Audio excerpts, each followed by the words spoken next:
내가 하나님의 아들의 이름을 믿는 여러분에게 이것들을 쓴 것은 여러분이 영원한 생명을 갖고 있다는 것을 알게 하기 위함입니다. 하나님을 향해 우리가 갖는 확신은 이것입니다. 곧 무엇이든지 우리가 그분의 뜻을 따라 구하면 하나님께서 우리가 구하는 것을 들어주신다는 것입니다. 그리고 우리가 무엇을 구하든지 하나님께서 들어주시는 것을 알면 우리는 우리가 구한 것들을 그분으로부터 받는다는 것도 압니다. 누구든지 자기의 형제가 죄를 짓는 것을 보거든 그것이 죽음에 이르는 죄가 아니라면 하나님께 간구하십시오.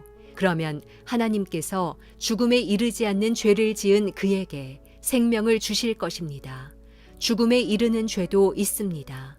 내가 말하는 것은 그 죄에 대해 기도하라는 것이 아닙니다. 불의는 모두 죄입니다. 그러나 죽음에 이르지 않는 죄도 있습니다. 우리는 하나님에게서 난 사람은 누구든지 죄를 짓지 않는다는 것을 압니다. 하나님에게서 나신 분께서 그를 지키심으로 악한 자가 그를 해치지 못합니다. 우리는 압니다.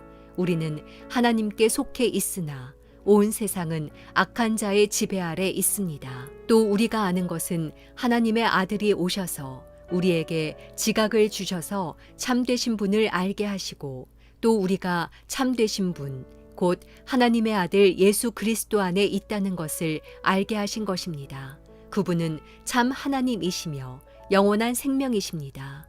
자녀들이여, 우상들로부터 여러분 자신을 지키십시오.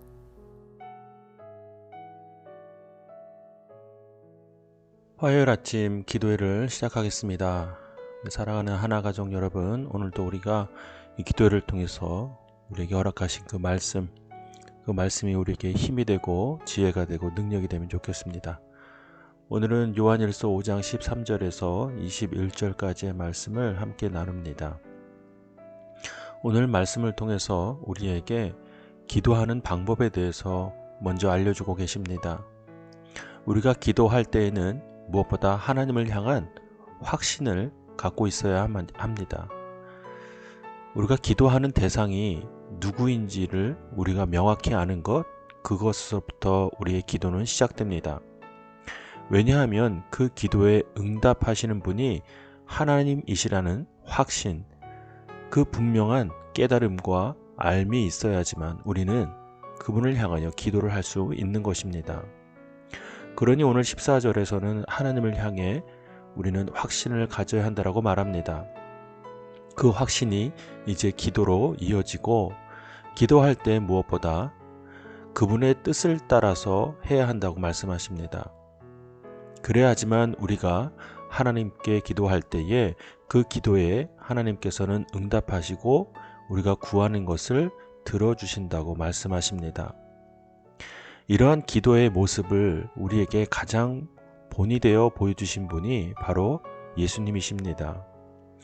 예수님께서 겟세마네 동산에서 기도하실 때 어떻게 하셨는지 우리는 익히 잘 알고 있습니다. 십자가의 그 고난을 이제 목전에 두고 그 어려움 속에서 하나님 앞에 기도합니다. 가능하면 그 잔이 내게서 피하기를 원한다고 기도할 때 이내 곧 예수님께서는 그 뜻이 내 뜻대로가 아닌 하나님의 뜻대로 하옵소서라는 기도를 올려드립니다. 이것이 바로 하나님 앞에 기도하는 가장 모범적인 기도의 모습입니다. 물론 내가 원하는 것, 내가 필요한 것, 내가 간구하는 것을 하나님 앞에 기도하지만 그 기도에 응답하여 또 허락하시는 분의 뜻을 따라서 기도하는 것이 마땅한 것입니다. 생각해 보십시오. 어떤 사람이 무엇인가를 필요로 할 때 그 필요를 채워주는 사람의 또 계획과 또 어떤 의도에 따라서 그것이 가능해지는 것이지, 필요한 사람이 자신의 뜻대로 기준대로 그것을 무조건적으로 요구할 수는 없는 것입니다. 그러니 우리가 하나님 앞에 기도할 때는 하나님의 뜻에 따라서, 즉 하나님의 성품과 하나님의 계획과 무엇보다 하나님께서 허락하신 약속의 말씀 위에서 우리는 하나님 앞에 기도해야만 하는 것입니다. 그래야지만 우리가 하나님 앞에 기도하는 것이 합당한지 올바른지, 그것이 정말로 우리 삶에 필요한 것인지를 우리 스스로가 판가름할 수 있기 때문입니다. 생각해 보십시오. 정말 간단하게 우리가 생각해 본다면 우리 삶에 돈이 필요할 때 하나님 앞에 돈을 구하는 기도를 드릴 수 있습니다. 그러나 그것이 정말 하나님의 뜻인지, 하나님의 계획 가운데 또 약속의 말씀 가운데 있는지를 우리가 스스로 우리의 믿음으로 살펴본다면, 그것이 아닐 때 우리는 그 기도를 스스로 거둬들일 수 있는 것입니다. 그러니 우리가 기도할 때 우리가 돈이 필요하지만 그것이 하나님의 뜻대로 하나님께서 응답하시고 허락하여 주옵소서라고 기도할 수 있는 것 아니겠습니까? 이것이 바로 우리가 하나님 앞에 드리는 참된 기도의 모습입니다. 자, 이러한 기도의 모습을 우리에게 가르쳐 주시는 가장 큰 목적과 이유는 바로 우리가 살고 있는 이 땅에서의 우리의 환경이 너무나도 어렵기 때문이라는 사실을 우리에게 밝히고 있습니다. 오늘 본문 21절에는 우상들로부터 우리 자신을 지켜야 한다고 말씀하십니다.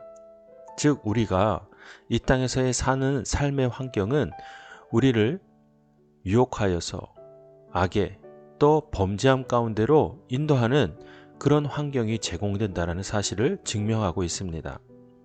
무엇보다 그리스도인의 삶에 가장 장애와 방해물이 되는 사단의 유혹과 공격이 어느 곳에든 도사리고 있다는 사실을 우리에게 깨우쳐주고 있습니다. 이러한 삶의 환경에서 우리에게 가장 필요한 것이 무엇입니까? 맞습니다. 오늘 서두에서 우리에게 말씀해 주시는 하나님을 향한 기도의 모습입니다. 그러니 우리가 범죄할 때 그 범죄함에 대하여 하나님 앞에 기도해야 합니다. 왜입니까? 하나님의 뜻 가운데는 무엇이 담겨 있습니까? 하나님의 자녀들을 죄 가운데 두지 않으시고 하나님의 자녀로 살아가도록 하시는 하나님의 섭리와 계획이 있습니다. 그러니 그 뜻에 비추어 우리가 기도할 때 우리가 범죄하지 않고 하나님의 자녀로 다시 변화되는 것에 대해서 우리가 당연히 기도할 수 있는 것입니다. 그것은 내 뜻이 아니라 하나님의 뜻이기 때문에 그렇습니다. 하나님의 자녀된 우리가 범죄하고 낙심하고 좌절하고 유혹에 빠져 세상 가운데 나아가 있을 때 하나님 앞에 나아가 하나님의 뜻이 우리를 하나님의 자녀로 살도록 하시는 것 아닙니까? 라는 것을 우리가 알기 때문에 우리가 범죄하지 않고 하나님의 사람으로 살 수 있도록 도와주소서 라는 기도를 드릴 수 있는 것입니다. 오늘 그 지혜의 그 진리의 말씀이 담겨져 있습니다. 사랑하는 여러분, 우리는 실수할 수 있습니다. 또 실패할 수도 있습니다. 그러나 하나님의 뜻이 무엇인지를 오늘 말씀을 통해서 깨달았다면 이제 하나님 앞에 나가 기도하십시오.